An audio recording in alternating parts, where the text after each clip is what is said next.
اعوذ باللہ من الشیطان الرجیم بسم اللہ الرحمن الرحیم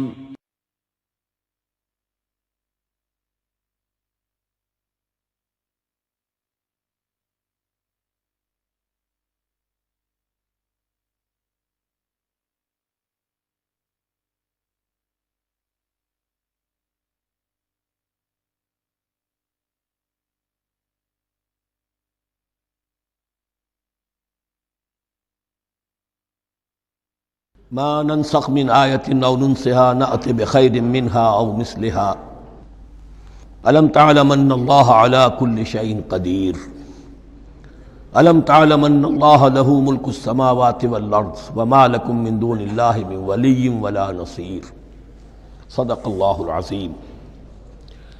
ان آیات مبارکہ کا ترجمہ اگرچہ ہم کر چکے ہیں، لیکن اس کا جو اصل مفہوم ہے اور اس کا پس منظر ہے اس کو سمجھنا ضروری ہے۔ آپ کو معلوم ہے کہ اللہ کا دین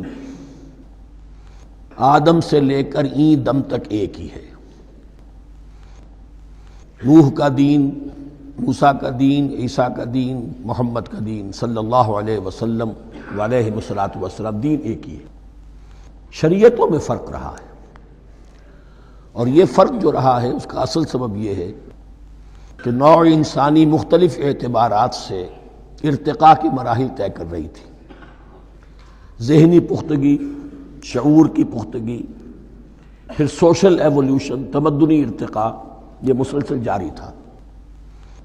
لہذا اس ارتقاء کے جس مرحلے میں رسول آئے اسی کی مناسبت سے ان کو تعلیمات دے دی گئیں۔ ان میں وہ حصے بھی تھے کہ جو ایٹرنل ہیں، جو ہمیشہ رہیں گے، اور ایسے بھی تھے کہ جو اس زمانے کی مناسبت سے تھے۔ اب جب اگلا رسول آئے گا تو ظاہر بات ہے کہ ان میں سے کچھ چیزوں میں تغیر و تبدل ہو جائے گا، کچھ چیزیں نئی آ جائیں گی، کچھ پرانی ساقط ہو جائیں گی۔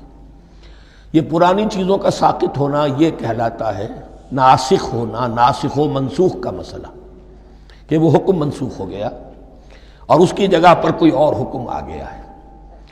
یا تو اللہ تعالیٰ تعین کے ساتھ منسوخ فرماتے ہیں، یا یہ کہ اس شے کو سرے سے لوگوں کے ذہنوں سے زائل کر دیتے ہیں۔ اعتراض یہ کر رہے تھے یہودی کہ اگر تو یہ دین وہی ہے جو موسیٰ کا تھا تو ظاہر بات ہے کہ پھر شریعت پوری وہی ہونی چاہیے۔ اس کے اعتراض کا جواب ہے جو یہاں دیا جا رہا ہے، اور یہی مسئلہ پھر قرآن میں بھی ہے۔ قرآن کی بھی تدریج کے ساتھ شریعت کی تکمیل ہوئی ہے۔ جیسا کہ میں نے پہلے عرض کیا تھا، شریعت کا بلو پرنٹ آپ کو سورہ بقرہ میں مل جائے گا آگے چل کر، لیکن شریعت کی تکمیل ہوئی ہے سورہ مائدہ میں۔ یہ جو تقریباً 5-6 سال کا وقفہ ہے، اس میں کچھ احکام شروع میں دیے گئے، پھر ان میں رد و بدل کر کے، اور پھر آخر میں الیوم اکملت لکم دینکم واتممت علیکم نعمتی ورضیت لکم الاسلام دینا۔ تو یہ ناسخ و منسوخ کا مسئلہ صرف سابقہ شریعتوں اور شریعت محمدی میں نہیں ہے صلی اللہ علیہ وسلم، بلکہ خود شریعت محمدی میں بھی زمانی اعتبار سے ارتقاء ہوا ہے کہ پہلے شراب کے بارے میں حکم دیا گیا کہ اس کی مضرت زیادہ ہے، گناہ کا پہلو زیادہ ہے، کچھ فائدے بھی ہیں بس۔ اس کے بعد آیا اگر شراب کے نشے میں ہو تو نماز مت پڑھو، نماز کے قریب مت جاؤ۔ پورے معاہدہ میں آخری حکم آ گیا، حل انتم منتہون، اب باز آتے ہو کہ نہیں آتے، حرام کر دیا گیا۔ تو یہ تدریجاً ہوا ہے۔ تو ناسخ و منسوخ قرآن میں بھی ہے، اور ناسخ و منسوخ قرآن اور تورات کے مابین بھی ہے۔ تو ہم نہیں منسوخ کرتے کوئی آیت یا بھلوا دیتے ہیں اس کو، نأت بخیر منہا، ہم اس سے بھی بہتر لے آتے ہیں، او مثلہا، یا اس جیسی ہی۔ الم تعلم ان اللہ علی کل شیء قدیر، اب یہ کہ یہ تو اللہ کی اتھارٹی ہے، مالک الملک وہ ہے، دین اس کا ہے، اس میں وہ جس طریقے سے چاہے کسی چیز کے اندر تبدیلی پیدا کر دے۔ الم تعلم ان اللہ لہ ملک السماوات والارض ما لکم من دون اللہ من ولی ولا نصیر ام تریدون ان تسألوا رسولکم کما سئل موسیٰ من قبل، کیا تم یہ چاہتے ہو کہ سوال کرو یا مطالبہ کرو اپنے رسول سے بھی اسی طرح کے جس طرح کی باتیں کی گئی تھی موسیٰ سے پہلے؟ مثلا ہم دیکھ چکے ہیں کہ ان سے کہا گیا کہ ہم نہیں مانیں گے جب تک کہ اللہ کو دیکھ نہ لے عیاناً، یا اسی طرح کے اور مطالبے جو حضرت موسیٰ علیہ السلام سے کیے جاتے تھے۔ یہاں مسلمانوں کو سکھایا جا رہا ہے کہ اس روش سے باز آؤ، ایسی بات تمہارے اندر پیدا نہیں ہونی چاہیے۔ وَمَن يَتَبَدَّلِ الْكُفْرَ بِالْإِيمَانِ فَقَدْ ضَلَّ سَوَاءَ السَّبِيلِ، ظاہر بات ہے ایسی حرکتیں بھی اب مسلمانوں میں سے بھی جو منافقین ان میں شامل تھے وہی کر رہے ہوں گے۔ اس لیے فرمایا کہ جو کوئی ایمان کو ہاتھ سے دے کر کفر کو لے لے گا، یعنی منافق چونکہ دو طرفہ ہوتا ہے، اب اس کا بھی امکان ہوتا ہے کہ یکسو ہو جائے کفر کی طرف، اور اس کا بھی امکان ہوتا ہے کہ بالآخر یکسو ہو جائے ایمان کی طرف۔ مذبذبین بین ذالک کی کیفیت میں جو مبتلا ہے، اس کے دو یہ امکانات ہیں۔ تو جو کفر کی طرف جا کر مستقل طور پر راغب ہو گیا اس کا ذکر ہے، وَمَن يَتَبَدَّلِ الْكُفْرَ بِالْإِيمَانِ فَقَدْ ضَلَّ سَوَاءَ السَّبِيلِ، تو وہ تو سیدھی راہ سے بھٹک گیا۔ وَدَّ كَثِيرٌ مِّنْ أَهْلِ الْكِتَابِ لَوْ يَرُدُّونَكُم مِّن بَعْدِ إِيمَانِكُمْ كُفَّارًا، اہل کتاب میں سے بہت سے لوگ ہیں جو چاہتے ہیں کہ کسی طرح لوٹا کر لے جائیں تمہیں تمہارے ایمان کے بعد پھر کفار بنا دیں۔ یہ ایسے ہی ہے کہ جیسے کسی بلی کی دم کٹ جائے تو وہ یہ چاہے گی کہ ساری بلیوں کی دمیں کٹ جائیں کہ وہ کوئی علیحدہ سے نمایاں نہ رہے۔ تو وہ چاہتے تھے کہ یہ چیزیں جو ہیں ان کو واپس لے آیا جائے، اہل ایمان کو بھی کفر میں لے آیا جائے، حسدا من عند انفسہم، اور یہ ان کا طرز عمل ان کے حسد کی وجہ سے کہ کیوں یہ نعمت جو ہے ان کو دے دی گئی۔ من بعد ما تبین لہم الحق، اس کے بعد کہ ان پر حق بالکل واضح ہو چکا ہے، وہ جان چکے ہیں، پہچان چکے ہیں، کسی مغالطے میں نہیں ہے، غلط فہمی میں نہیں ہے۔ فاعفوا واصفحوا، یہ بہت اہم ہے مقام۔ تو اے مسلمانوں تم معاف کرتے رہو اور صرف نظر سے کام لو۔ اس کا اصل مطلب کیا ہے؟ ابھی تو چونکہ مدنی دور کا آغاز ہو رہا ہے، ابھی کشمکش کے اور کشاکش کے اور مقابلے کے اور تصادم کے بڑے سخت مراحل آ رہے ہیں۔ چونکہ تمہارا سب سے پہلا جو محاذ ہے وہ تو کفار مکہ کے خلاف ہے، سب سے بڑھ کر وہی آئیں گے، تم پر حملے کریں گے، جنگیں ہوں گی، تو فوری طور پر یہ جو آستین کے سانپ ہیں ان کو ابھی چھیڑو مت، جب تک یہ پڑے رہیں ڈورمنٹ، انہیں پڑا رہنے دو۔ ایک وقت آئے گا، یہاں یوں سمجھیے کہ یہ حکم دیا رہا ہے فی الحال انہیں چھیڑو مت، ان کے طرز عمل کے بارے میں زیادہ توجہ نہ دو، فاعفو، معاف کرتے رہو، درگزر کرتے رہو۔ اور وصفحو کہتے ہیں، صفح کہتے ہیں ایک طرف کا، یہ صفح ہے، یہ ورق ہے، صرف نظر کر لینا، دیکھا اندیکھا کر لینا، نظر انداز کر دینا، حتی یاتی اللہ بامرہ، یہاں تک کہ اللہ اپنا فیصلہ لے آئے۔ ایک وقت آئے گا کہ پھر مسلمانوں کو غلبہ آخری حاصل ہو جائے گا، اور جب جو یہ باہر کے دشمن ہیں ان سے تم نمٹ لو گے، پھر یہ کہ ان اندرونی دشمنوں کے خلاف بھی تمہیں اب آزادی دی جائے گی کہ ان کو بھی ان کے کیفر کردار تک پہنچا دو۔ ان اللہ علی کل شیء قدیر، یقیناً اللہ ہر چیز پر قادر ہے۔ واقیموا الصلاۃ وآتوا الزکاۃ، نماز قائم رکھو، زکوٰۃ دیتے رہو۔ وما تقدموا لانفسکم من خیر تجدوہ عند اللہ، اور جو کچھ بھی تم خیر میں سے، بھلائی میں سے اپنے لیے آگے بھیجو گے، کوئی مال خرچ کر رہے ہو تو خرچ کہاں ہو گیا؟ وہ تو اللہ کے ہاں ڈپازٹ ہو گیا، جمع ہو گیا۔ وما تقدموا لانفسکم من خیر تجدوہ عند اللہ، اسے اللہ کے پاس پاؤ گے۔ ان اللہ بما تعملون بصیر، یقیناً جو کچھ تم کر رہے ہو اللہ اسے دیکھ رہا ہے۔ وقالوا لن يدخل الجنۃ الا من كان هودا او نصارى، اب دیکھیے جب یہ نئی امت اب تشکیل پا رہی ہے تو یہودی اور نصرانی جو ایک دوسرے کے دشمن تھے مسلمانوں کے مقابلے میں جمع ہو گئے،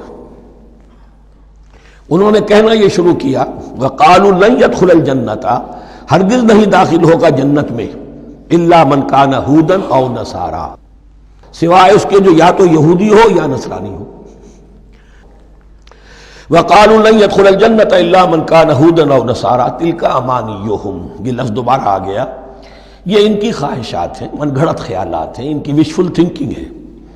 قل ہاتوا برہانکم ان کنتم صادقین، کہو ان سے لاؤ کوئی دلیل اگر تم سچے ہو، دلیل کتاب سے لاؤ، کہیں تورات میں لکھا ہے، یہ کہیں یہ انجیل میں لکھا ہے، جو تورات اور جو انجیل تمہارے پاس ہے اسی میں سے دکھا دو گے یہ لکھا ہوا ہو، کہیں لکھا ہوا نہیں۔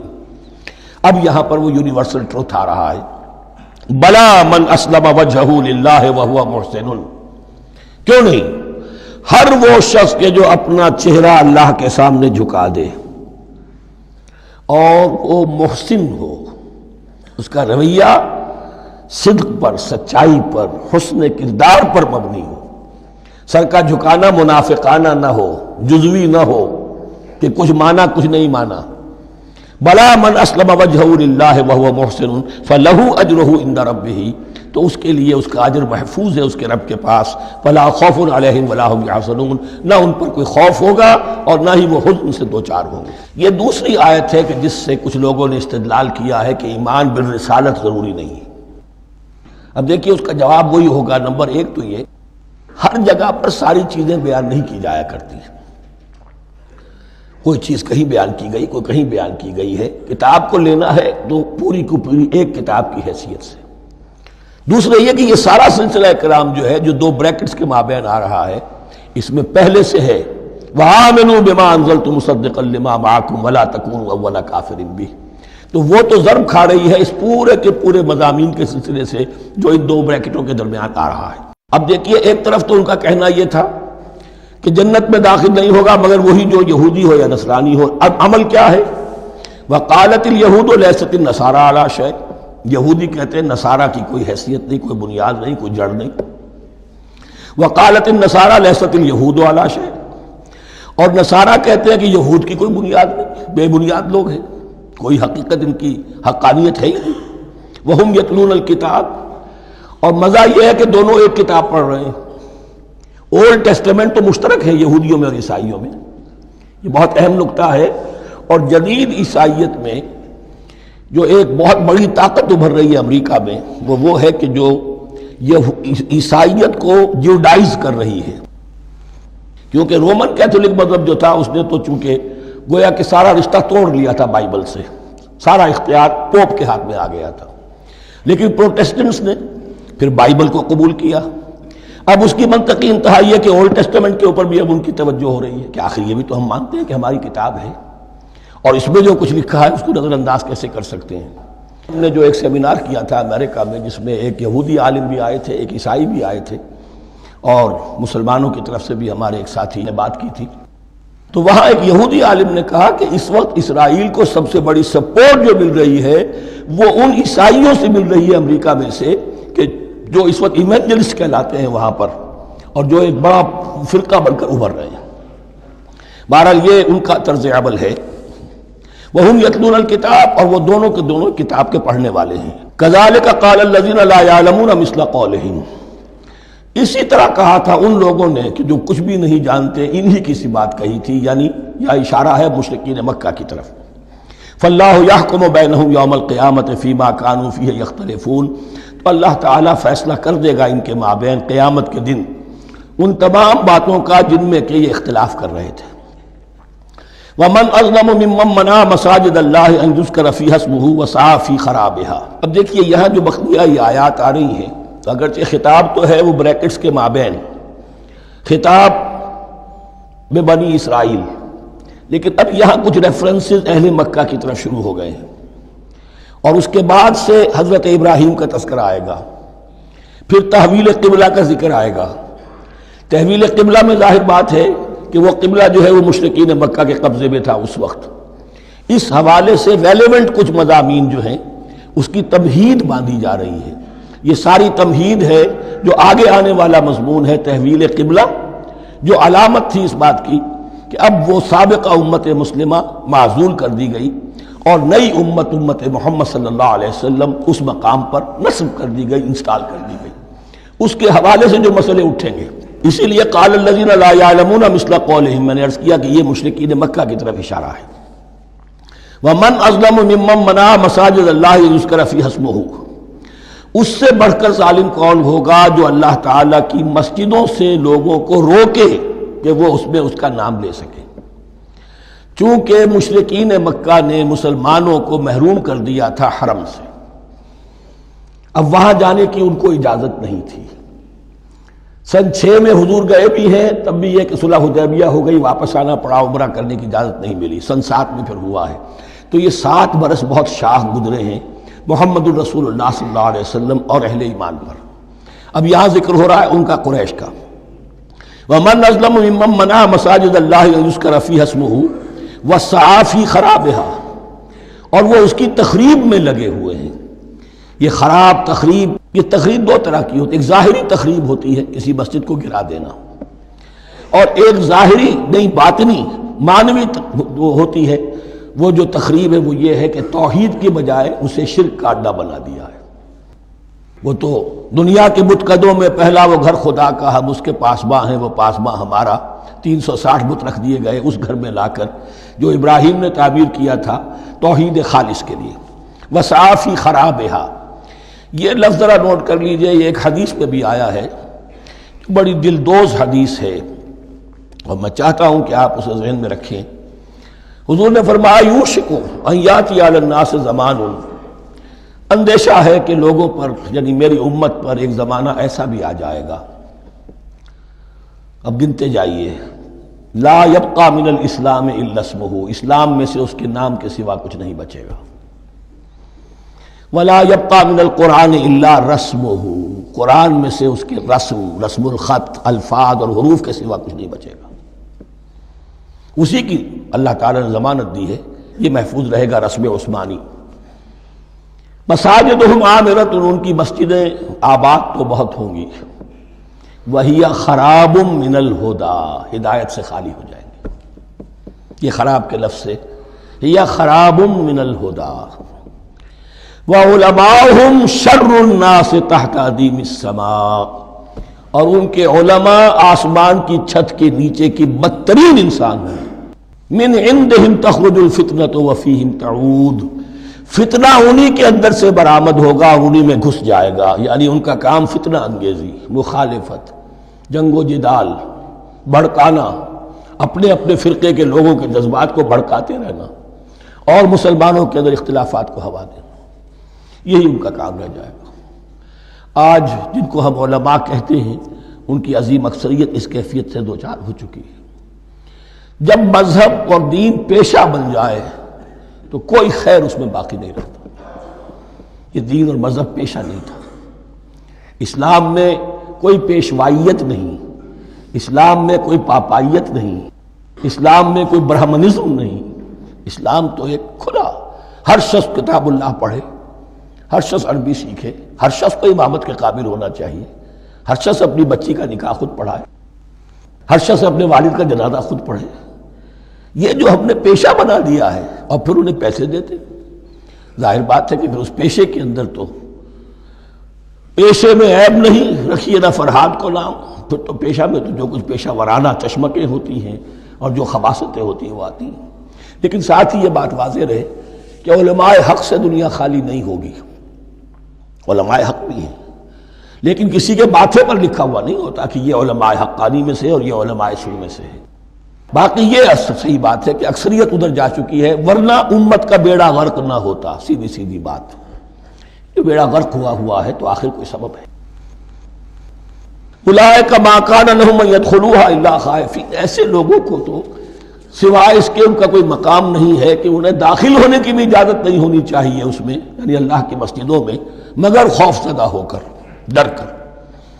لہم فی الدنیا خزی، کے لیے دنیا میں بھی رسوائی اور ذلت ہے، لہم فی الآخرۃ عذاب عظیم، اور آخرت میں ان کے لیے عذاب عظیم ہے۔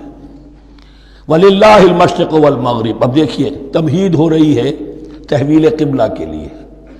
اب ظاہر بات ہے کہ بڑی حساس جو ہے وہ ایک کیفیت تھی یہ، تو یروشلم کے ساتھ جن کو دلچسپی تھی اور ان کے دلوں میں اس کی عقیدت تھی، مکہ مکرمہ اور بیت اللہ کے ساتھ جن کو دلچسپی تھی اور ان کے دلوں میں اس کی عقیدت تھی، تو اس حوالے سے یہ قبلہ بدلنا، اور 2 دفعہ بدلا ہے قبلہ۔ پہلے آ کے مدینے میں حضور نے یروشلم کی طرف 16 مہینے نماز پڑھی اور پھر تحویل قبلہ ہوا، تو اب اس میں کئی امتحان ہو گئے، وہ آگے آ جائے گا، لیکن اس کی تمہید باندھی جا رہی ہے۔ للہ المشرق والمغرب، مشرق اور مغرب سب اللہ کے ہیں، یعنی اگر ہم رخ کرتے ہیں مغرب کی طرف تو اس کے معنی یہ نہیں ہے کہ اللہ مغرب میں ہے، معاذ اللہ، اللہ تو جہت سے، مقام سے، ماورا وراء الورا۔ یہ تو یہ ہے کہ ایک یکسانیت پیدا کرنے کے لیے، اجتماعی رنگ دینے کے لیے ایک چیز کو قبلہ بنا دیا، علامت ہے۔ غالب نے ٹھیک کہا ہے، قبلے کو اہل نظر قبلہ نما کہتے ہیں۔ قبلہ جو ہے وہ مسجود تو نہیں ہے پرے سرحد ادراک سے اپنا مسجود، قبلے کو اہل نظر قبلہ نما کہتے ہیں۔ للہ المشرق والمغرب فینما تولوا فثم وجہ اللہ، جدھر بھی تم رخ کرو گے وہ اللہ ہی کا رخ ہے۔ ان اللہ واسع علیم، یقیناً اللہ بہت وسعت والا ہے، بہت وسعت والا ہے، وہ کسی سمت میں محدود نہیں ہے، اور علیم ہے، ہر شے کا جاننے والا ہے۔ دیکھیے یہاں یہ آیت کہہ کے اور چھوڑ دیا مسئلہ، اگلے مسئلے پر آ گئے۔ آگے آپ کو پتہ چلے گا کہ یہ در حقیقت ایک تمہید باندھی جا رہی ہے تحویل قبلہ کے لیے۔ وقالوا اتخذ اللہ ولدا سبحانہ، اور ان میں وہ بھی ہیں، اب ظاہر بات ہے یہاں پھر اشارہ ہو رہا ہے وہ اہل مکہ کی طرف، جنہوں نے یہ کہا ہے کہ اللہ نے اولاد اپنے لیے اختیار کی، یعنی وہ کہتے تھے کہ یہ جو فرشتے ہیں یہ اللہ کی بیٹیاں ہیں، نصارہ کہتے تھے کہ حضرت مسیح اللہ کے بیٹے ہیں، اور یہودیوں کا بھی ایک گروہ ایسا تھا جو حضرت عزیر کو اللہ کا بیٹا کہتا تھا۔ بل لہ ما فی السماوات والارض، نہیں، آسمانوں اور زمین میں جو کچھ ہے اسی کی ملکیت ہے، سب مخلوق ہیں، مملوک ہیں، خالق اور مالک صرف وہ ہے۔ کل لہ قانتون، اور سب کے سب اس کے فرما بردار ہیں، بڑے سے بڑا رسول، بڑے سے بڑا ولی، بڑے سے بڑا فرشتہ، بڑے سے بڑے اجرام سماویہ، سب کل لہ قانتون۔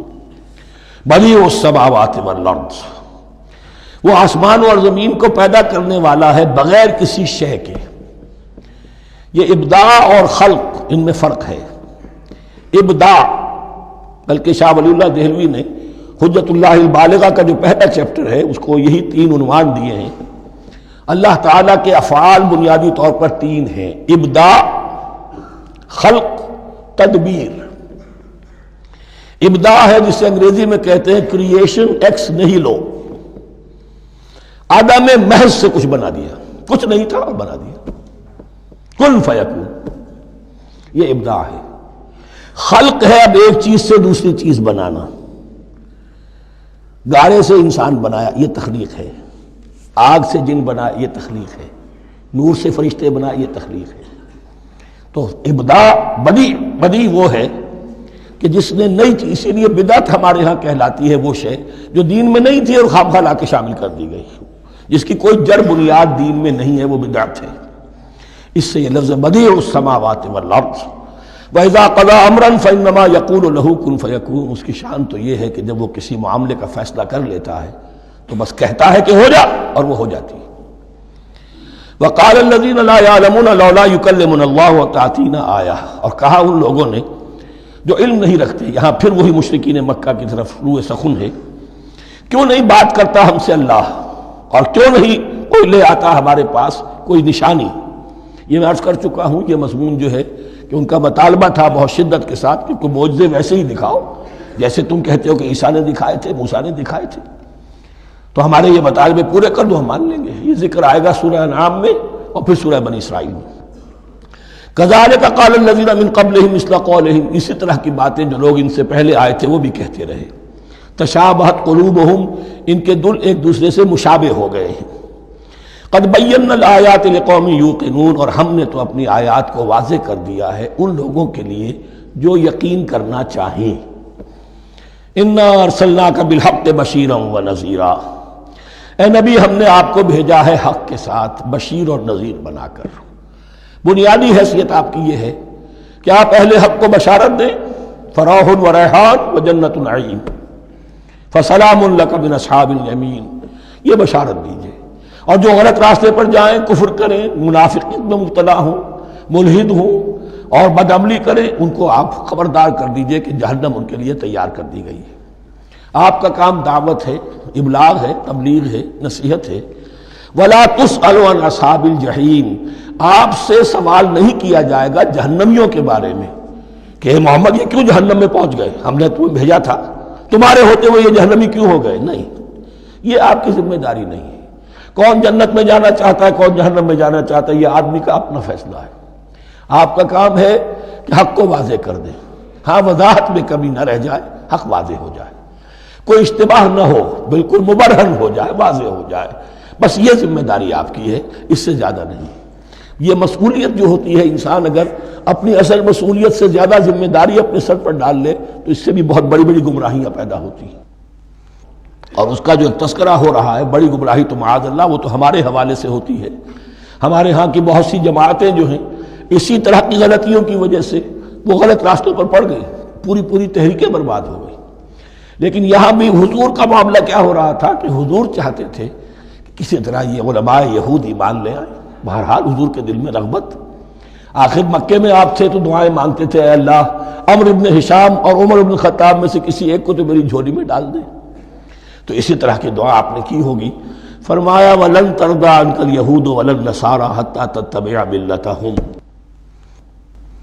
اے نبی کسی مغالطے میں نہ رہیے، ہرگز راضی نہیں ہوں گے آپ سے نہ یہ یہودی اور نہ نصرانی، جب تک کہ آپ پیروی نہ کریں ان کی ملت کی۔ لہذا امید منقطع کر لیجیے، اس لیے کہ زیادہ امید ہو تو مایوسی ہو جاتی ہے۔ اقبال نے بہت خوب کہا ہے بندہ مومن کے بارے میں، جس کی امیدیں قلیل، جس کے مقاصد جلیل۔ مقصد اونچا لیکن امید قلیل رکھیے، اللہ چاہے گا تو ہو جائے گا، نہیں چاہے گا تو میرا کام تو اپنی حد تک اپنا فرض ادا کر دینا ہے۔ اس سے زیادہ کی جو ہے خواہش اپنے دل میں پالیں گے، کسی اجلت پسندی میں گرفتار ہو جائیں گے، کہیں دائیں بائیں ہک اور کرک کے ذریعے سے کہیں پہنچنے کی کوشش کریں گے اور اپنے آپ کو بھی برباد کر دیں گے۔ لن ترضى عنك اليهود ولا النصارى حتى تتبع ملتهم قل ان هدى الله هو الهدى، کہہ دیجئے دیکھو ہدایت تو ہے اللہ کی ہدایت۔ وَلَئِنِ اتَّبَعْتَ أَهْوَاءَهُمْ، اور نبی آپ بھی کان کھول کر سن لیں، اگر آپ نے ان کی خواہشات کی پیروی کی، یہاں ہم جوڑ دیں گے الفاظ بالفرض بفرض محال، اگر آپ نے ان کی خواہشات کی پیروی کی کہ کچھ چلو لے دو کر معاملہ کر لو، کچھ ان کی بات مانو، کچھ اپنی بات منوا لو۔ یہ مکے میں بھی قریش کی طرف سے بھی آیا تھا کہ کچھ اپنی بات منوا لیجئے، کچھ ہماری مانی، کمپرومائز کیجئے۔ اب ظاہر بات ہے کہ یہاں اب یہود کے ساتھ یہی معاملہ ہے۔ وَلَئِنِ اتَّبَعْتَ أَهْوَاءَهُمْ بَعْدَ الَّذِي جَاءَكَ مِنَ الْعِلْمِ مَا لَكَ مِنَ اللَّهِ مِنْ وَلِيٍّ وَلَا نَصِيرٍ، اور اگر بفرض محال آپ نے پیروی کی ان کی خواہشات کی، اس کے بعد کہ آپ کے پاس علم آ چکا، تو نہیں ہوگا کوئی بھی اللہ کے مقابلے میں آپ کے لیے کوئی مددگار یا حمایتی۔ معاذ اللہ معاذ اللہ، حق کی تلوار بڑی ننگی ہے، اور یہاں اللہ کا عدل یہ فرد سے فرد تک بدلتا نہیں ہے، نہ امت سے امت کی طرف بدلے گا، قوم اور کسی اور قوم سے ایک معاملہ، کسی دوسری قوم سے کوئی اور معاملہ نہیں۔ اللہ کے اصول ہیں، اللہ کے قوانین ہیں، اس کی فطرت ہے، فطرت اللہ التی فطر الناس علیہا، پھر یہ کہ اس کی سنت ہے، لن تجد لسنت اللہ تحویلا ولن تجد لسنت اللہ تبدیلا۔ الذین آتیناہم الکتاب یتلونہ حق تلاوتہ، وہ لوگ کہ جنہیں ہم کتاب دیتے ہیں وہ اس کی تلاوت کرتے ہیں جیسا کہ اس کی تلاوت کا حق ہے۔ اس پر میں نے اپنے کتابچے میں بحث کی ہے، تلاوت کا اصل حق کیا ہے۔ مسلمانوں پر قرآن مجید کے حقوق نامی کتابچہ، اب یہاں پہ تفصیل سے بیان کرنے کا وقت نہیں ہے، لیکن ایک بات جان لیجیے کہ تلاوت کا لفظ جو قرآن کے لیے قرآن نے اختیار کیا، یہ بڑا ذو معنیین ہے۔ تلا یتلو ہم اسے بھی کہتے ہیں پڑھنا، اور تلا یتلو کسی کے پیچھے پیچھے چلنے کو کہتے ہیں۔ والشمس وضحاها والقمر اذا تلاها، سورج کے بعد پیچھے آتا ہے چاند۔ تو یتلو کے معنی کیا ہے؟ when you are reading the book you are following the text۔ بعض لوگوں کو دیکھا ہوگا انگلی ان کی چلتی ہے ساتھ ساتھ، وہ بیچارے جو زیادہ ماہر نہیں ہیں تو تاکہ نگاہ ادھر سے ادھر نہ ہو جائے، ایک سطح سے دوسری سطح پر نہ پہنچ جائے، انگلی بھی ساتھ ساتھ پھیرتے ہیں، تو فالوئنگ دی ٹیکسٹ۔ لیکن اس تلاوت کا اصل حق کیا ہوگا؟ جب آپ اس کتاب کو فالو کریں، اسے اپنا امام بنائیں، اس کے پیچھے چلیں، اس کا اتباع کریں، اس کی پیروی کریں، جس کی کہ دعا ہم کرتے ہیں وَاجْعَلْهُ لَنَا إِمَامًا وَنُورًا وَهُدًى وَرَحْمَةً، تو اللہ تو بنائے گا ہمارا امام اس کو اسی وقت جب کہ ہم فیصلہ کر لیں کہ ہم اس کتاب کے پیچھے چلیں گے۔ الذین آتیناہم الکتاب یتلونہ حق تلاوتہ اولئک یؤمنون بہ، جو اللہ کی کتاب کی تلاوت کا حق ادا کریں اور اس کی پیروی بھی کریں، وہی ہیں جو اس پر ایمان رکھتے ہیں۔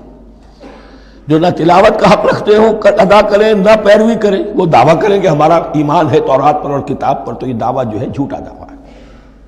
میں وہ حدیث آپ کو سنا چکا ہوں، ما آمن بالقرآن من استحل محارمہ، جس شخص نے قرآن کی کسی حرام کردہ شے کو اپنے لیے حلال کر لیا اس کا قرآن پر کوئی ایمان نہیں۔ وَمَن يَكْفُرْ بِهِ فَأُولَٰئِكَ هُمُ الْخَاسِرُونَ، اور جو اس کا کفر کرے گا تو وہی لوگ ہیں خسارے میں رہنے والے۔ اب وہ بریکٹ بند ہو رہی ہے، وہ آیت کے جو چھٹے رکوع کے شروع میں آئی تھی دوبارہ آ گئی جوں کہ توں، یا بنی اسرائیل اذکروا نعمتی التی انعمت علیکم وانی فضلتکم علی العالمین۔ یہ ترتیب ذہن میں رکھیے۔ اور دوسری آیت بھی جو کہ تو، صرف یہ ہے کہ ترتیب تھوڑی سی بدلی ہے۔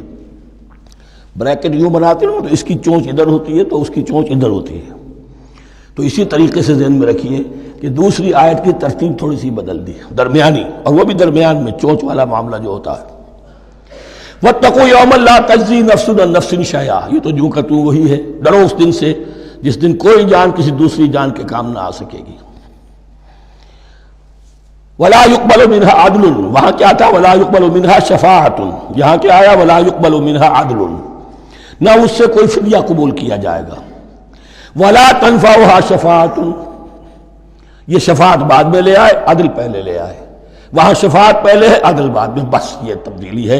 وَلَا هُمْ يُنصَرُونَ، اور یہ پھر جو کا تو وہی جو پہلی آیت میں تھا، جو چھٹے رکوع کی دوسری آیت ختم ہوئی، نہیں انہیں کوئی مدد مل سکے گی۔ یہ جو حصہ تھا جو تقریباً 10 رکوعوں پر مشتمل تھا، سورہ بقرہ کے 18 رکوع کہ جن میں روح سخن ہے سابقہ امت مسلمہ کی طرف، 4 رکوع بڑے عموم کے حامل تھے، لیکن بین السطور وہاں بھی اشارے موجود تھے، روح سخن جو تھا وہ بنی اسرائیل کی طرف۔ 10 رکوعوں میں صراحت کے ساتھ ساری گفتگو انہی سے ہے، الا یہ کہ ایک جگہ مسلمانوں سے خطاب کر لیا، کچھ آخر میں اہل مکہ کا تذکرہ بھی ہو گیا۔ اب اس کے بعد ذکر شروع ہو رہا ہے حضرت ابراہیم علیہ السلام کا۔ وہ بات سمجھ لیجئے کہ کیا وجہ ہے اس کی۔ دیکھیے حضرت ابراہیم کی نسل کی یہ 2 شاخیں چلی، ویسے تو 3 ہیں، عام طور پر لوگوں کے علم میں ہے کہ 2 بیویاں تھیں، حضرت ہاجرہ سے حضرت اسماعیل پیدا ہوئے، بڑے تھے، حضرت سارہ سے حضرت اسحاق، ان کے بیٹے یعقوب، یعقوب کے 12 بیٹے بنی اسرائیل۔ حضرت اسماعیل کو حضرت ابراہیم نے آباد کیا خانہ کعبہ کے پاس لا کر، بواد غیر ذی زرع، تو وہاں یہ جو ایک نسل چلی۔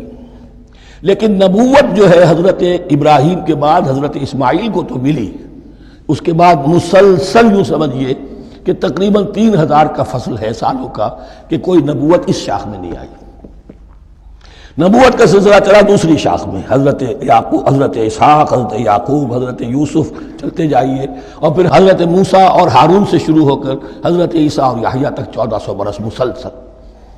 اگرچہ تیسری شاخ بھی تھی، بنو قطورہ کہلاتے، تیسری اہلیہ آپ کی تھی قطورہ، بنی قطورہ میں سے ان کی اولاد بڑی کثیر تھی، ان میں سے ایک مدین تھے، مدین یا مدیان، ان میں حضرت شعیب کی بعثت ہوئی تھی۔ حضرت شعیب بھی حضرت ابراہیم کی نسل میں سے ہیں، لیکن بنی مدیان میں سے۔ بہرحال اب چونکہ حضور کی بعثت ہوئی بنی اسماعیل میں، ادھر بنی اسرائیل ہیں، ان سے یہ خطاب ہو رہا ہے سابقہ امت مسلمہ، اور اب یہ امامت الناس منتقل ہونے والی ہے بنی اسرائیل سے بنی اسماعیل کو۔ تو اب اگر اس انتقال کے وقت نقل، اگر وہ جو کامن فیکٹر ہے اس کا تذکرہ کیا جائے تو بات آسان ہو جائے گی۔ ابراہیم ہی تو جد امجد ہے نا تمہارے، تم یعقوب کی اولاد ہو ٹھیک ہے، لیکن یعقوب کس کے بیٹے تھے؟ اسحاق کے۔ اسحاق کس کے بیٹے تھے؟ ابراہیم کے۔ تو یہ دوسری نسل بھی تو ابراہیم ہی کی ہے۔ اس حوالے سے ان کے لیے سہل بنایا جا رہا ہے کہ بات کو سمجھو، یہ صرف یہ ہے کہ 2 پیڑھی اوپر جا کر مل گئے اور اللہ نہ خیر سنا۔ اور حضرت ابراہیم نے خانہ کعبہ کی تعمیر کی اور اسے اب مرکز بنانا ہے اہل توحید کا، لہذا یہ ساری گفتگو اب شروع ہو رہی ہے۔ 4 رکوع اب وہ ہیں 15ویں سے شروع ہو کر 18ویں تک، جن کا اصل مضمون ہے تحویل قبلہ۔ وَإِذِ ابْتَلَىٰ إِبْرَاهِيمَ رَبُّهُ بِكَلِمَاتٍ فَأَتَمَّهُنَّ، اور ذرا یاد کرو جب ابراہیم کو آزمایا اس کے رب نے بہت سی باتوں میں۔ میرا ایک کتابچہ ہے حضرت ابراہیم کی شخصیت پر، حج اور عید الاضحیٰ اور ان کی اصل روح، اور اس میں ایک تحریر ہے، ایک تقریر ہے۔ جو تحریر ہے وہ مجھے بہت پسند ہے کہ کیسے کیسے امتحان آئے ہیں حضرت ابراہیم علیہ السلام پر۔ فاتمہن، اب یہ ایک جملے میں ایک پوری داستان ہے. اس نے ان سب کو پورا کیا، سب میں پاس ہو گیا، ہر امتحان سے کامیابی کے ساتھ with flying colors ہر امتحان سے نکلے. قال انی جاعلک للناس اماما، تب ہم نے کہا اے ابراہیم اب میں تمہیں نوع انسانی کا امام بنانے والا ہوں. قال ومن ذریتی، انہوں نے کہا اور میری نسل کے بارے میں بھی یہ وعدہ ہے کہ نہیں؟ قال لا ینال عہد الظالمین، فرمایا میرا یہ عہد ظالموں سے متعلق نہیں ہوگا. مطلب کیا ہوا کہ تمہاری نسل میں سے جو صاحب ایمان ہوں گے، نیک ہوں گے، سیدھے راستے پر چلیں گے، ان سے ہمارا وعدہ ہے، لیکن نسلیت کی بنیاد پر نہیں ہے کہ جو بھی تمہاری نسل میں سے لازماً وہ اس وعدے کا مصداق بن جائے. وَإِذْ جَعَلْنَا الْبَيْتَ مَثَابَةً لِلنَّاسِ وَأَمْنًا، اور یاد کرو جب کہ ہم نے گھر کو، اپنے گھر کو، بیت اللہ کو قرار دے دیا لوگوں کے لیے زیارت کی جگہ، لوٹ کے آنے، لوٹ کر آؤ، حج کرو. مثابۃ للناس وامنا، اور اسے امن کا گھر قرار دے دیا. واتخذوا من مقام ابراہیم مصلی، اور ہم نے حکم دیا کہ مقام ابراہیم کو اپنی جائے نماز بنا لو، نماز پڑھنے کی جگہ بنا لو. آج کل تو بعض علماء نے یہ کہا ہے کہ مقام ابراہیم سے مراد کوئی خاص پتھر نہیں ہے، بلکہ اصل میں وہ تو پوری جگہ جو تھی وہ مقام ابراہیم، حضرت ابراہیم وہاں آباد ہوئے تھے. لیکن صحیح بات وہی ہے جو ہمارے سلف سے چلی آ رہی ہے، روایات پختہ ہیں اس کے بارے میں کہ یہ جس طریقے سے حجر اسود جنت سے آیا ہے، ایسے ہی یہ بھی ایک پتھر تھا کہ جو جنت سے لایا گیا حضرت ابراہیم کے لیے جب وہ تعمیر کر رہے تھے. کوئی اور ذرائع تو ابھی تھے ہی نہیں، اس کے اوپر وہ کھڑے ہوتے تھے اور یہ پتھر ہی اونچا ہوتا جاتا تھا خود. اب جیسے جیسے تعمیر اوپر جا رہی ہے تو اس کے لیے یہ پتھر اونچا ہوتا تھا. وہ پتھر ہے جو مقام ابراہیم اب بھی محفوظ ہے، اور وہاں پر پھر طواف کر کے کعبے کا مکمل، پھر اس کے آس پاس جو ہے 2 رکعت جو ہے وہ ادا کی جاتی ہے نماز. وَعَهِدْنَا إِلَىٰ إِبْرَاهِيمَ وَإِسْمَاعِيلَ أَن طَهِّرَا بَيْتِيَ لِلطَّائِفِينَ وَالْعَاكِفِينَ وَالرُّكَّعِ السُّجُودِ، اور ہم نے عہد لے لیا تھا ابراہیم اور اسماعیل سے کہ تم دونوں ہمارے اس گھر کو، بیتیا میرے اس گھر کو پاک رکھو. اب یہ تطہیر بھی دونوں طرح کی ہوگی، ظاہری صفائی بھی ہو، گند نہ ہو، تاکہ زائر آئیں تو ان کے دلوں میں جو کدورت پیدا نہ ہو، کوفت نہ ہو، کھلی فضا ہو، صاف رکھو. اور تطہیر باطنی، وہاں توحید کا چرچا ہو، کوئی اور کفر اور شرک جو ہے وہ نہ آنے پائے. ان طہرا بیتی للطائفین والعاکفین، طواف کرنے والوں کے لیے، اعتکاف کرنے والوں کے لیے، والرکع السجود، اور رکوع اور سجود کرنے والوں کے لیے. وَإِذْ قَالَ إِبْرَاهِيمُ رَبِّ اجْعَلْ هَٰذَا بَلَدًا آمِنًا وَارْزُقْ أَهْلَهُ مِنَ الثَّمَرَاتِ مَنْ آمَنَ مِنْهُمْ بِاللَّهِ وَالْيَوْمِ الْآخِرِ. اور یاد کرو جب کہ ابراہیم نے کہا تھا اے میرے پروردگار اس گھر کو امن کی جگہ بنا دے، اور اس کے رہنے والوں، اس کے ہاں آباد ہونے والوں کو یعنی بنی اسماعیل کے لیے ان کو رزق عطا فرما، میووں کا اور پھلوں کا. من آمن منہم باللہ والیوم الآخر. اب یہاں حضرت ابراہیم خود رک گئے کہ میں اپنی ساری اولاد کے لیے یہ دعا نہ کروں، اس لیے کہ وہاں روک دیا گیا تھا لا ینال عہد الظالمین. تو جو بھی ان میں سے ایمان اور عمل صالح والے ہوں اور یوم آخر پر ایمان رکھتے ہوں، اجعل هذا البلد آمنا وارزق اهله من الثمرات من آمن منهم بالله واليوم الآخر. اب یہاں دیکھیے اللہ تعالیٰ نے گویا کہ ہم کہیں گے ازرہ شفقت مسکراتے ہوئے گویا کہ فرمایا کہ ابراہیم قال ومن کفر، تمہاری اولاد میں سے جو کفر کرے گا فأمتعه قلیلا، اس کو بھی میں دنیا کا ساز و سامان تو دوں گا، امامت میں شامل نہیں کر سکتا، لیکن یہ کہ دنیاوی طور پر مال و متاع جو ہے وہ ان کو بھی میں دوں گا. ومن کفر فأمتعه قلیلا ثم اضطره الى عذاب النار، ہاں پھر اسے کشاں کشاں لے آؤں گا جہنم کے عذاب کی طرف. وبئس المصیر، اور وہ بہت ہی بری جگہ ہے لوٹنے کی.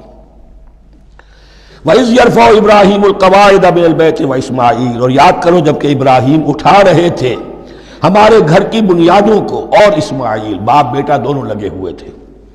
یہاں لفظ جو قواعد آیا ہے اس کو نوٹ کیجئے، قواعد قاعدے کی جمع ہے اور یہ بنیادوں کو کہا جاتا ہے. اور اس میں اشارہ ہے حضرت ابراہیم اصل معمار اور بانی نہیں ہے کعبے کے، کعبہ بنایا ہے حضرت آدم نے. ان اول بیت وضع للناس للذی بمکہ، پہلا گھر. اب کیسے ممکن تھا حضرت آدم علیہ السلام کے زمانے سے لے کر اور حضرت ابراہیم تک کم و بیش جو ہے 4000 برس ہے. عام اندازہ جو ہے تورات کا اگر آپ لگائیں تو کوئی مسجد نہیں بنی ہوگی کیا؟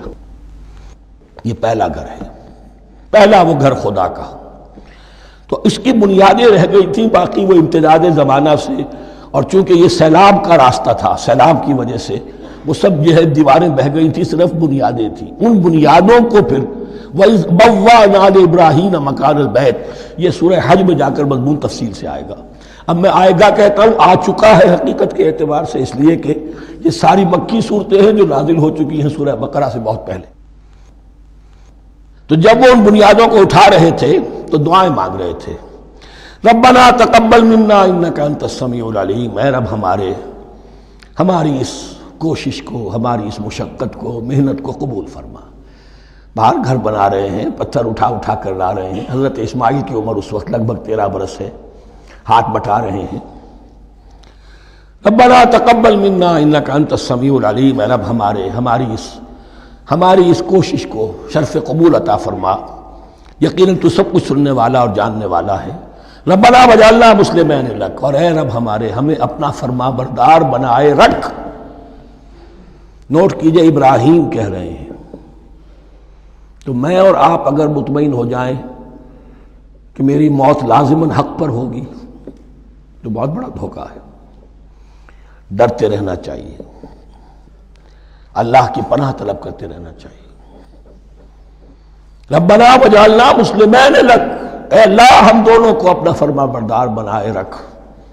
ومن ذریتنا امۃ مسلمۃ لک، اور ہم دونوں کی نسل میں سے اٹھائیو برپا کی جو ایک امت جو تیری فرما بردار امت ہو.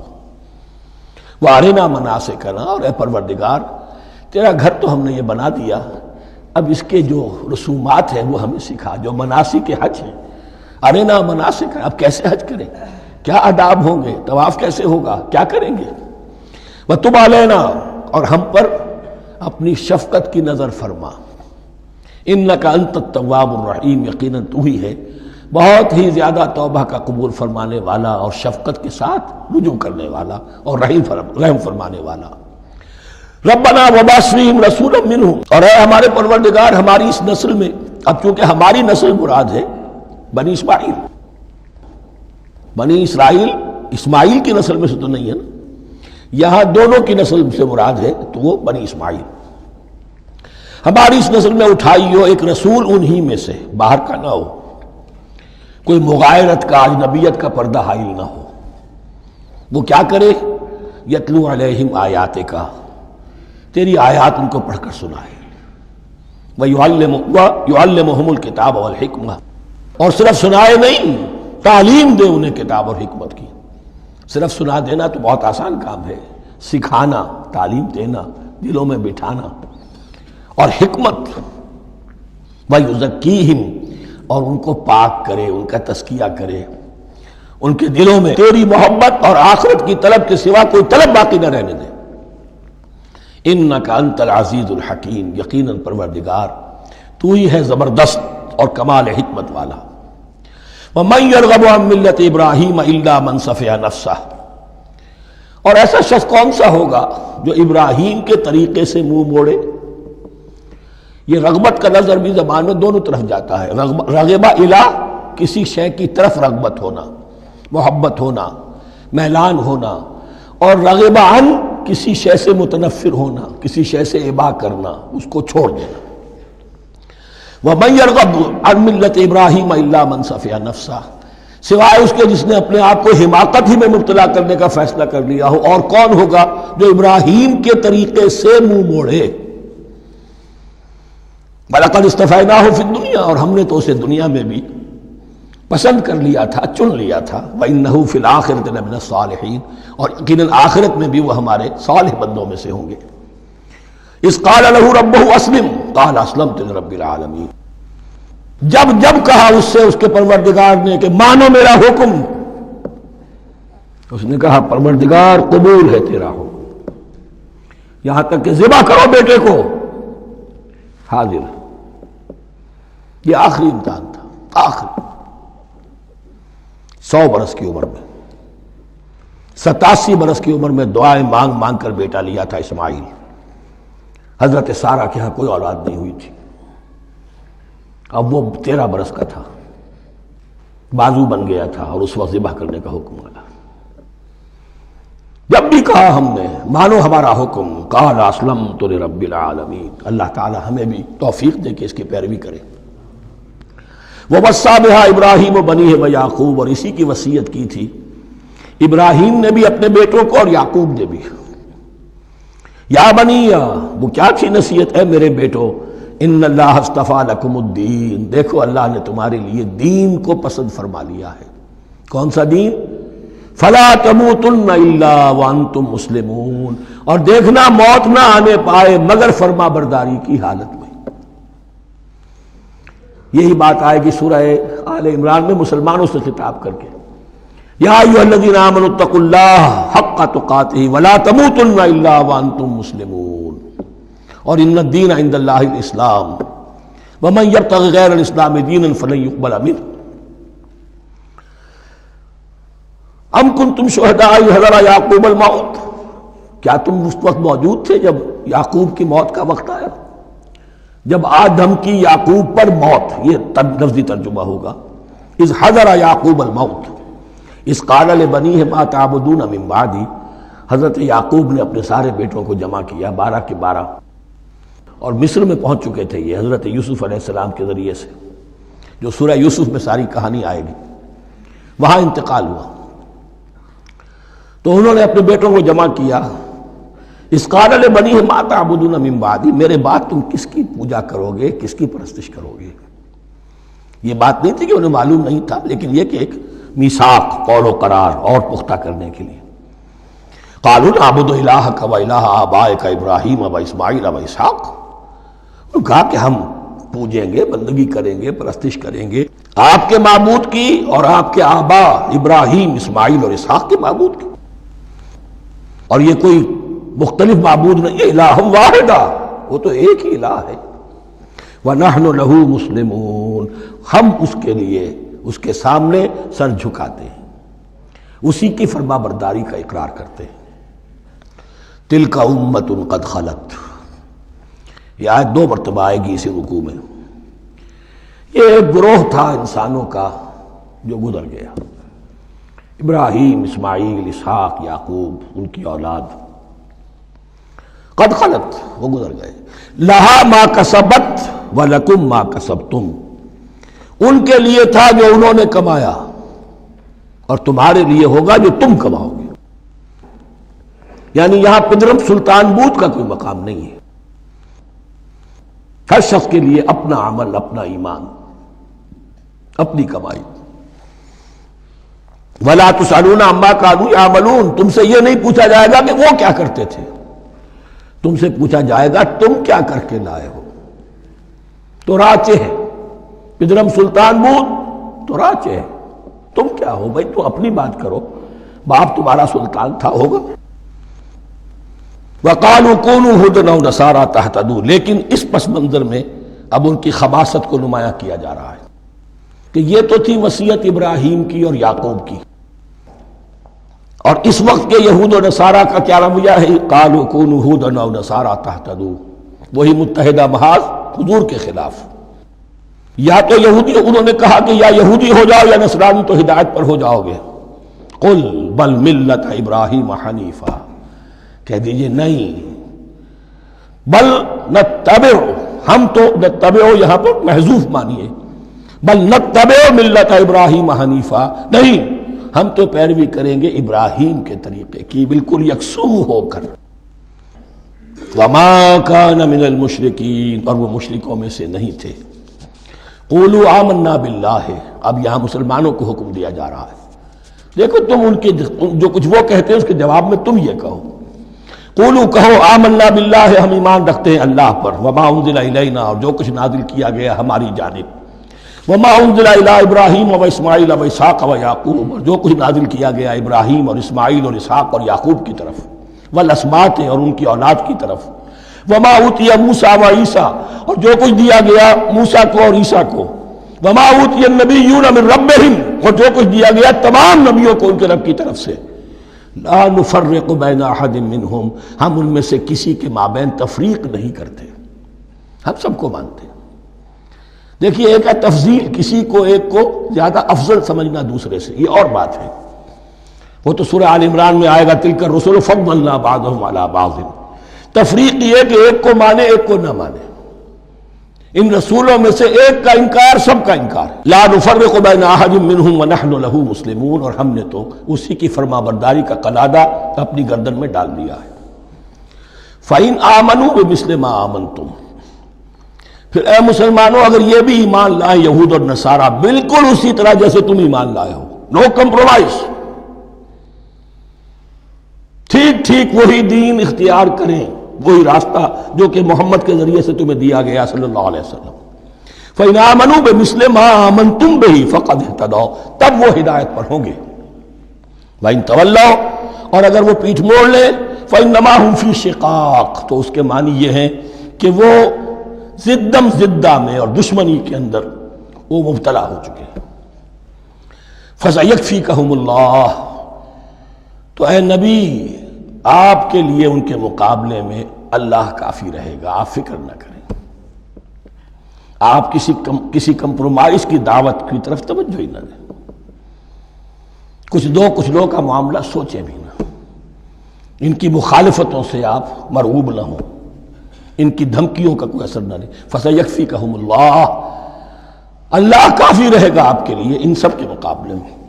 وَهُوَ السَّمِيعُ الْعَلِيمُ، اور یقیناً وہ سب کچھ سننے والا اور جاننے والا ہے۔ ایسا نہیں ہے کہ اسے معلوم نہ ہو کہ آپ اس وقت کن حالات میں ہیں، کیسی مشکلات میں ہیں، کس طرح کی نازک صورتحال دن بدن جو ہے شکل بدل رہی ہے، لیکن آپ قائم رہیں۔ یہ ہے جگہ جہاں پر خون پڑا ہوا ہے، اس نسخے میں جو حضرت عثمان تلاوت فرما رہے تھے، اور اس وقت باغیوں نے انہیں شہید کیا ہے۔ ان کی زوجہ محترمہ نائلہ، انہوں نے بچانا چاہا ہے تو ان کی انگلیاں کٹ گئیں، اور خون جو ہے وہ فَسَيَكْفِيكَهُمُ اللَّهُ، ان الفاظ پر وہ خون پڑا ہے، وہ دبا اب بھی موجود ہے۔ وَهُوَ السَّمِيعُ الْعَلِيمُ، اور وہ سب کچھ سننے والا اور جاننے والا ہے۔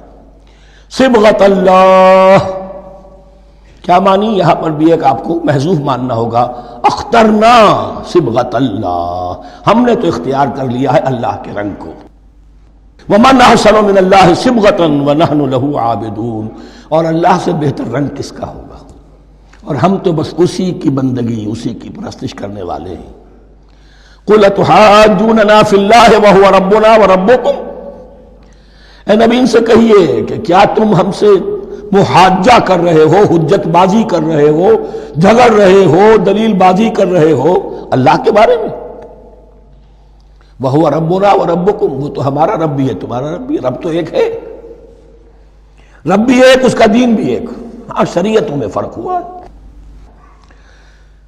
قُلْ أَتُحَاجُّونَنَا فِي اللَّهِ وَهُوَ رَبُّنَا وَرَبُّكُمْ وَلَنَا أَعْمَالُنَا وَلَكُمْ أَعْمَالُكُمْ، رب تو ہمارا بھی وہ تمہارا بھی وہ، البتہ ہمارے لیے ہوں گے ہمارے عمل، تمہارے لیے ہوں گے تمہارے عمل۔ وَنَحْنُ لَهُ مُخْلِصُونَ، اور ہم تو اس کے لیے اپنے آپ کو خالص کر لینے والے ہیں۔ یہ ذرا 3 الفاظ یہاں پہ نوٹ کر لیجئے، یہ میرے اور آپ کے لیے لمحہ فکریہ ہیں۔ نحن لہو مسلمون، 136ویں آیت اس پر ختم ہوئی، ہم اس کے سامنے سر تسلیم خم کرتے ہیں، ان میں سے تو ہم بھی شامل ہیں۔ نحن لہو عابدون، آیت نمبر 138، ہم اس کی بندگی کرنے والے ہیں، اسی کی بندگی کرنے والے ہیں۔ تو صرف اسلام نہیں، عبادت اور ٹوٹل عبادت، ٹوٹل بندگی، پوری زندگی میں اس کے ہر حکم کی پیروی اور اطاعت۔ اس سے آگے بات آئی وَنَحْنُ لَهُ مُخْلِصُونَ، یہ عبادت اخلاص کے ساتھ نہیں ہے تو منافقت ہے۔ اس عبادت سے کوئی دنیا کی منفعت پیش نظر نہ ہو، سوداگری نہیں، یہ عبادت خدا کی ہے۔ دنیا بنانا، دنیا کمانا، دین کو ذریعہ بنانا، اس سے بڑا، اس سے بڑی اور اس سے گری ہوئی کوئی حرکت نہیں۔ اخلاص. حضور نے فرمایا من صلی یرائی فقط اشرکا ومن صام یرائی فقط اشرکا ومن تصدق یرائی فقط اشرکا. جس نے نماز پڑھی دکھاوے کے لیے اس نے شرک کیا، جس نے روزہ رکھا دکھاوے کے لیے اس نے شرک کیا، اور جس نے صدقہ خیرات دیا دکھاوے کے لیے اس نے شرک کیا. وَنَحْنُ لَهُ مُخْلِصُونَ نَحْنُ لَهُ مُسْلِمُونَ نَحْنُ لَهُ عَابِدُونَ نَحْنُ لَهُ مُخْلِصُونَ. اللهم ربنا اجعلنا منهم اللهم ربنا اجعلنا منهم ام تقولون ان ابراہیم واسماعیل واسحاق ویعقوب والاسباط كانوا هودا او نصارا. کیا تمہارا کہنا یہ ہے کہ ابراہیم اور اسماعیل اور اسحاق اور یعقوب اور ان کی اولاد یہودی تھے یا نصرانی تھے؟ تم جو کہتے ہو کہ یا یہودی ہو جاؤ یا نصرانی تب ہدایت پاؤ گے، تو ابراہیم یہودی تھے یا نصرانی؟ اور اسحاق اور یعقوب اور یوسف اور موسیٰ اور عیسیٰ یہ کون تھے؟ یہی بات آج مسلمانوں کو سوچنی چاہیے. محمد الرسول اللہ اور ان کے اصحاب دیوبندی تھے یا بریلوی تھے یا اہل حدیث تھے یا شیعہ تھے یا سنی تھے؟ ان تقسیموں سے اوپر ہونے کی ضرورت ہے. اللہ کے ساتھ اخلاص کا تقاضا یہ ہے، ٹھیک ہے ایک فقہی مسلک کے اعتبار سے ایک شخص کسی مسلک کی پیروی کر رہا ہے، لیکن اپنے آپ کو اس سے آئیڈینٹیفائی کرانا اور اس مسلک کو مقدم رکھنا دین پر، اور اس مسلک ہی کے لیے محنت اور مشقت اور بھاگ دوڑ تبلیغ ہو رہی ہے اسی کی، یہ چیز بالکل اس اصل حقیقت کے خلاف ہے کہ جو اللہ کے دین نے ہمیں سکھائی. ام تقولون ان ابراہیم واسماعیل واسحاق ویعقوب والاسباط كانوا هودا او نصارا قل انتم اعلم ام اللہ. کہیے ان سے کہ تم زیادہ جانتے ہو یا اللہ زیادہ جانتا ہے. ومن اظلم ممن كتم شہادۃ عنده من اللہ. کان کھول کر سن لو، اس سے بڑھ کر ظالم کون ہوگا جس نے اللہ کی ایک گواہی جو اس کے پاس تھی اسے چھپا لیا. تمہارے پاس گواہیاں ہیں، علماء یہود جانتے تھے یہ اللہ کے رسول ہیں جن کے ہم منتظر تھے، اس گواہی کو چھپائے بیٹھے. ومن اظلم ممن كتم شہادۃ عنده من اللہ وما اللہ بغافل عما تعملون. اور اللہ ہرگز غافل نہیں ہے کہ اس سے جو تم کر رہے ہو. تلک امۃ قد خلت. یہ گروہ مقدس جماعت تھی یہ جس کے یہ گلے سرسبد تھے، یہ گزر گئے. لہا ما کسبت ولکم ما کسبتم. جو کمائی انہوں نے کی، جو عمل انہوں نے کمائے وہ ان کے لیے، تمہارے لیے نہیں. تمہارے لیے وہ ہوگا جو تم کماؤ گے. ولا تسألون عما كانوا يعملون. اور تم سے ان کے عمل کے بارے میں نہیں پوچھا جائے گا کہ انہوں نے کیا کیا، تم سے سوال یہ ہوگا کہ تم نے کیا کیا. بارک اللہ لی ولکم فی القرآن العظیم ونفعنی وإیاکم بالآیات والذکر الحکیم.